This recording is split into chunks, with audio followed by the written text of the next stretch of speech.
इयत्ता 8वी मार्गदर्शिका आज पाहत आहोत आपण युनिट 3 युनिट आहे लँग्वेज स्टडी म्हणजे भाषेचा अभ्यास आहे. भाषेवर तुमचं किती स्किल आहे आणि त्याच्यामध्ये पाहणार आपण सब युनिट 3.1 सेंटेन्स फॉर्मेशन म्हणजे वाक्य बनविणे. म्हणजे वाक्य बनवण्यामध्ये काय असणार आहे की तुम्ही कुठे क्रियापद वापरतात, कोठे करता वापरता ह्याचं तुम्हाला नॉलेज हवं आहे. यासाठी काय काय पाहिजे पहा. पहिल्यांदा सांगितलं reads the question carefully. Question हा नीट वाचायचा, प्रत्येक वेळेसच वाचायचा आहे. नंतर सिंपल स्टेटमेंट कशाला म्हणतात तर पहा, थोडंसं आपण सराव संचाची आधी थोडीशी माहिती घेणार आहोत किंवा थोडंसं ग्रामर शिकायचा प्रयत्न करणार. सिंपल स्टेटमेंट म्हणजे साधं वाक्य असतं. काय असतं? साधं वाक्य. सब्जेक्ट अधिक verb plus object plus complement. आता सब्जेक्ट म्हणजे काय तर मराठीमध्ये त्याला आपण म्हणतो कर्ता. वर्ब म्हणजे काय तर क्रियापद. वर्ब म्हणजे काय? क्रियापद. क्रियापद काय माहिती असं सर्व माहिती तुम्हाला. ओके. आणि नंतर काय? ऑब्जेक्ट. ऑब्जेक्ट म्हणजे काय तर कर्म. ही क्रिया कशावर घडलेली आहे ते. ठीक आहे. आणि प्लस काय तर कॉम्प्लिमेंट. कॉम्प्लिमेंट म्हणजे काय ते एक्स्ट्रा इन्फॉर्मेशन दिलेली असती कर्माबद्दल किंवा कर्त्याबद्दल किंवा एखाद्या ठिकाणाबद्दल त्याच्या संदर्भात, त्याला म्हणायचं कॉम्प्लिमेंट. हे झालं साधं वाक्य. त्यात काय काय असतं? सब्जेक्ट अधिक वर्ब अधिक ऑब्जेक्ट अधिक कॉम्प्लिमेंट. ठीक आहे. तिसरं काय म्हणतात ते येस नो टाईप क्वेश्चन, की ज्यांचं उत्तर आपण फक्त मान डोलावून किंवा हू हा करून देऊ शकतो. है की नाही? तू वेडी आहेस का? झाली मान हलवली. तू अभ्यास केलाय का? हो. पण याचं हे ओळखायचे कसे तर याच्यामध्ये काय असतं, सुरुवातीला व्हर्ब आलेलं असतं. सहाय्यकारी क्रियापद असतं मोस्टली. काय असतं? व्हर्ब सुरुवातीला असतं. ऑक्झिलरी म्हणजे सहाय्यकारी क्रियापद. सहाय्यकारी क्रियापद कोणते कोणते आहेत? सहाय्यकारी क्रियापद कोणते आहेत माहिती तुम्हाला? हे पहा, एक मिनिट मी लिहून दाखवते तुम्हाला. सहाय्यकारी क्रियापद आहे am, is, are, was, were, am, is, are, was, were, have, has, shall be, will be, can, could, may, might, must, have. Okay नाही? हे सगळे काय आहेत? सहाय्यकारी क्रियापद. ते पाठ करून टाकायचे. ते सुरुवातीला आलेलं असतं. त्याच्यानंतर काय असतं? सब्जेक्ट 2 नंबरला येतो. मग मेन व्हर्ब जे आपण प्ले, गो, वॉक, इट वापरतो ते मेन व्हर्ब असतं. मग ऑब्जेक्ट असतं आणि शेवटी काय असतो? Question mark. लक्षात ठेवायचं, ज्यांचं उत्तर आपण तोंड न हलवता, तोंड न उघडता देऊ शकतो. हा, हु, यस निस्ती मांडो लावून त्यांना म्हणायचं यस नो टाईप क्वेश्चन. जेवलीस का? झाली. मान हलवली? यस. हो. हो की नाही? पण काय उत्तर? तुझं नाव काय आहे? तुझं नावला पण मान हलवू शकतो का? नाही. म्हणजे तो WH क्वेश्चन नसतो. हो की नाही? त्याचं उत्तर आपलं तोंड उघडून द्यावं लागतं पूर्ण. मला तो सांगावं लागेल रुपाली. हो की नाही? तो WH क्वेश्चन नसतो. ज्याचं उत्तर आपण तोंड न उघडता नुसतं खानाखुणा करून पण देऊ शकतो त्याला म्हणायचं येस नो टाईप क्वेश्चन. पुढचा प्रश्न WH टाईप क्वेश्चन. आता WH वर्ड सुरुवातीला असतो तर कोणते कोणते WH वर्ड असतात? WH वर्ड कोणते कोणते असतात? हाऊ, व्हाय, व्हेअर, व्हेन, केव्हा, कोठे, कधी, काय, कसं. ओके नाही? पंचायता त्यांना म्हणायचं WH वर्ड. नंतर ऑक्झिलरी व्हर्ब आपण आता पाहिले am, are, was, were, may, might, must, do, did, does. नंतर सब्जेक्ट असतो आणि नंतर ऑब्जेक्ट असतो. याला म्हणायचं WH क्वेश्चन. याचं उत्तर आपल्याला पूर्ण वाक्यात द्यावंच लागतं. Where are you going? तू कोठे चालली आहेस? सांगावं लागतं. बाजारात चालले, पुण्याला चालले, मुंबईला चालले. मान हलवून चालणार आहे का? नाही. नंतर एक्सक्लेमेटरी सेंटेन्स. एक्सक्लेमेटरी सेंटेन्स म्हणजे काय असतो? उद्गारवाचक शब्द. एकदम सडनली आपल्या तोंडातून जे वाक्य पटकन निघतं. साप दिसल्यावर तुम्ही असं वाक्यरचना करणार का की साप खूप मोठा आहे असं म्हणणार का तुम्ही? नाही. अरे बापरे किती मोठा साप. हो की नाही? काय म्हणतो? अरे बापरे किती मोठा साप. एकदम उद्गार पटकन येतं आपल्या तोंडामध्ये. त्याला म्हणायचं एक्सक्लेमेटरी. आणि तो ओळखायचं कसं? शेवटी असं चिन्ह असतं. नंतर इम्पेरेटिव्ह सेंटेन्स. इम्पेरेटिव्ह म्हणजे याच्यामध्ये विनंती किंवा आज्ञा असते. विनंती असेल तर आपण प्लीज वगैरे शब्द असल्यावर ओळखू शकतो. आज्ञा पहा कशी असते. सुरुवातीला मेन व्हर्ब असतो. सिट, सिट हिअर, इथे बस. क्लोज द विंडो, पहा क्लोज विंडो. सुरुवातीला काय आलं, मेन व्हर्ब आलेलं असतं, नंतर ऑब्जेक्ट असतं आणि नंतर कॉम्प्लिमेंट असतो. ठीक आहे. शक्यतो हे छोट छोट वाक्य असतात आज्ञात त्याची.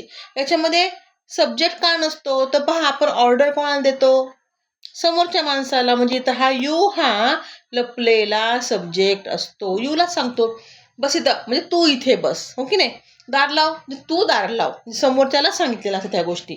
नंतर काय पाहायचं आपल्याला, arrange the sentence carefully to make a meaningful, आणि वाक्य अर्थपूर्ण बनलेलं पाहिजे. आता पाहूयात आपण 3.1 प्रॅक्टिस सेट. पहिला प्रश्न, teacher provided colourful papers. Teacher provided colourful papers. Add them in sentence to form correct sentence. Them हा शब्द टाकायचा आहे आपल्याला, अर्थ पूर्ण बनला पाहिजे, स्टेटमेंट पूर्ण बनलं पाहिजे. टीचर प्रोव्हाइड देम, इथे येणार आहे teacher provide them colourful papers. म्हणजे आफ्टर प्रोव्हाइड या शब्दानंतर आपला देम टाकायचा आपल्याला. नंतर पहा, माय फ्रेंड प्रेझेंटेड सम टॉईज. माझ्या मित्रांनी काही टॉईज गिफ्ट केले. कोणाला केले, तिला केले. म्हणजे कधी येणार आहे पहा, add her where necessary, choose correct answer. आपल्याला काय टाकायचं आहे, हा शब्द टाकायचा आपल्याला, हिअर, हर. पहा कुठे येईल, माय फ्रेंड प्रेझेंटेड हर सम टॉईज, इथे येणार आहे. म्हणजे प्रेझेंट नंतरच, म्हणजे तिसरं ऑप्शन येईल, आफ्टर द वर्ड प्रेझेंटेड. नंतर Reena dash fast to catch the train, म्हणजे ती पळाली आहे. आता इथे पहा, रीना जोरात, run, running, no change. No change तर राहणार नाही, कारण याच्यामध्ये आपलं क्रियापद टाकायचं, त्यामुळे हे ऑप्शन करेक्ट झालं. रनिंग येणार नाही, कारण रनिंग हा आहे अपूर्ण वर्तमान काळ, अपूर्ण भूतकाळ. म्हणजे इथं कंपल्सरी आपल्याला टू बी चं रूप होय. ॲमिजार, वॉज, वेअर, इथे काहीतरी हवंच हवं. इथे ॲमिजार, वॉज, वेअर काय दिले का, नाही दिले, म्हणून रनिंग येणार नाही. राहिलं कोण, रन्स आणि रन. त्याच्यामध्ये येणार आहे रन्स. आता रन्स का बरं येणार आहे पहा, रन्स काय ना, एक मिनिट, रन्स काय ना पहा. आपण जेव्हा टेन्स शिकतो तेव्हा तुम्हाला एक नोट्स लिहून दिली असते मी, की सिंपल प्रेझेंट टेन्स असताना, सिंपल प्रेझेंट टेन्स असताना जर वाक्याचा कर्ता तृतीय पुरुषी एकवचनी, म्हणजे ही, शी, इट यांच्यापैकी किंवा एखादं मुलामुलीचं नाव असेल तर क्रियापदाच्या मूळ रूपाला एस किंवा एस प्रत्यय लावावा. ठीक आहे. आता इथं रॅन नाही दिलेला, म्हणजे भूतकाळ नाहीच आहे. इथं दोघंही प्रेझेंटमध्ये आहे, पण रन लिहिला तर आपलं चुकेल, का आता इथं थर्ड पर्सन सिंग्युलर करता आलेला आहे. तृतीय पुरुषी एकवचनी करता असेल तर क्रियापदाच्या मूळ रूपाला एस किंवा एस प्रत्यय लावायचा, म्हणून ऑप्शन आहे आपलं एक. पुढचं, my mother is good cook dash cooks tasty dishes. आता my mother is good cook, ती चांगली कुक आहे आणि ती काय करते, टेस्टी डिशेस करते. Choose correct pronoun to form a sentence. आता माय मदर साठी कोणतं प्रोनाऊन वापरणं आपण, शी. हे पण इथे पण येस आलेलं आहे की नाही, का तर थर्ड पर्सन सिंग्युलर हा शी, इथं काय येणार आहे, शी. पाचवा प्रश्न, they some money with them have do. Choose correct alternative to form a question. Question बनवायचा आहे, म्हणजे सुरुवातीला आपल्याला हवंय क्रियापद, नंतर सब्जेक्ट, ओके नाही. पहा, do they have, do they have some money with them, some money with them. दुसरं येते, do they have some money with them, question mark. दुसरं येते. पुढचा प्रश्न चाललाय, सहावा प्रश्न चाललाय आपला, Raman looking dog and ugly have does not. त्याचं पण पूर्ण काय करायचं आपल्याला, सेंटेन्स फॉर्म करायचा आहे. सुरुवातीला येणार आहे रमन, रमन, रमन दोन्हीकडे पण तिकडे रमन आलाय, हे तर येणारच नाही, हा क्वेश्चन मार्क, हे वेगळं दिले काय ते, ठीक आहे, ह्यात चुकलं. राहिले तीनामध्ये शोधायचे. तर रमनच्या पुढं काय येणार आहे, क्रियापद, डज नॉट, ओके नाही, does not. Raman does not have and ugly looking dog. आता इथे हॅव जो आहे हा टू हॅव म्हणून आला तर तो आहे नाही सारखा आलेला आहे. Raman does not have and ugly looking dog. त्याच्याकडे क्रूर दिसणारा कुत्रा नाही. म्हणजे उत्तर येणार आहे आपलं पहिलं. ठीक आहे, चला 7वा प्रश्न घेऊयात. Choose correct alternative to form imperative statement. Imperative म्हणजे काय? कुत्रं भुकायला लागलं त्याला ऐकू गेलं का त्याला आपण त्याच्याबद्दल बोलतोय. ठीक आहे, चला choose correct alternative to form imperative sentence. Imperative म्हणजे आज्ञार्थी किंवा विनंतीवाचक. ओके, नाही विनंतीदर्शक. काय करायचं सुरुवातीला? व्हर्ब वापरायचं असतं. ओके, व्हर्ब आणि नंतर जी आज्ञा दिली ती. इथं ऑब्जेक्ट हे नाही येणार, हे पण नाही, हे पण आलं, दुसराच ऑप्शन येणार आहे आपला. व्हर्ब आणि ऑब्जेक्ट किंवा कॉम्प्लिमेंट. सब्जेक्ट नसतं याच्यामध्ये. सब्जेक्ट हा हिडन असतो, लपलेला असतो. 8वा प्रश्न चाललाय आपला. He tells a tale. त्यांनी गोष्ट सांगितली. Correct choose correct alternative to form simple statement. Simple statement करायसाठी काय काय असतं? पहिल्यांदा सब्जेक्ट आलाय, ह्या दोघांमध्ये पाहायचंय. दुसरं आणि पहिलं हे कॅन्सल होणार. Okay, subject subject subject. Okay, tells नंतर आलं व्हर्ब व्हर्ब व्हर्ब व्हर्ब आणि नंतर आलं ऑब्जेक्ट. सब्जेक्ट आलाय का? नाही. मग उत्तर काय नाही आपलं दुसरं. थोडा वेळ शांत बस मला त्याला. The sentence formula for simple sentence is subject plus verb plus object. Find out correct alternative which has above formula. आता याच्यानंतर पहा, सगळीकडे सब्जेक्ट आहे. नंतर व्हर्ब आरंट आहे. नंतर माय नेबर आलेला आहे आणि प्लस काय आलंय फॉर्म. ओके, त्याच्यामध्ये कॉम्प्लिमेंट दिलेले आहेत. त्यांनी याच्यामध्ये कॉम्प्लिमेंट नाही दिलेलं, त्यामुळे आपलं उत्तर येणार आहे 1. They aren't my neighbours full stop. They aren't my neighbours full stop. ठीक आहे. 10वा प्रश्न. We will buy big red balloons from the shop.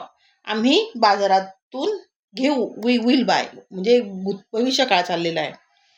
Find out sentence formula above statement. Okay, we काय झाला? सब्जेक्ट बरोबर आहे चौघांचं, पण 4 पर्याय करेक्ट आहे. विल म्हणजे झाला व्हर्ब. विल काय झाला? व्हर्ब.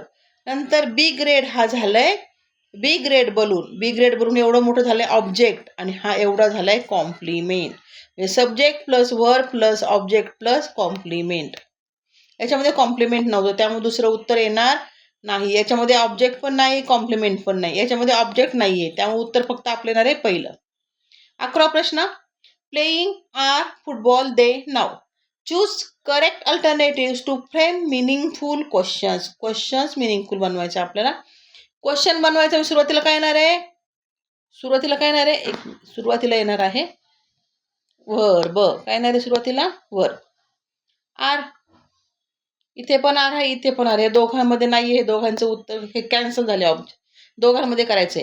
बरं, त्यानंतर कोण पाहिजे आपल्याला? आर नंतर सब्जेक्ट म्हणजे त्यांना दे. हा इथे नाव आलंय, हा कॅन्सल झाला. उत्तर आहे ना आपलं दुसरं. Are they playing football now. Are they playing football now. ठीक आहे, दुसरं पर्याय येणार आहे. चला ठीक आहे, आज आपण पाहिलाय 3.1 सेंटेन्स फॉर्मेशन. पुढच्या लेक्चरला पाहूयात आपण sub unit 3.2 types of sentence. ठीक आहे, सबस्क्राईब करा. कोणाला काही डाऊट असतील तर कमेंटमध्ये लिहित चला, किंवा कोणाला पूर्ण ग्रामर पाहिजे असेल किंवा सेंटेन्सचे पूर्ण वाक्यरचना वगैरे हव्या असतील तर कमेंट करा, मी वाक्यरचना टाकेल तुम्हाला मग. ठीक आहे, तोपर्यंत अभ्यास करा आणि खूप शेअर करा.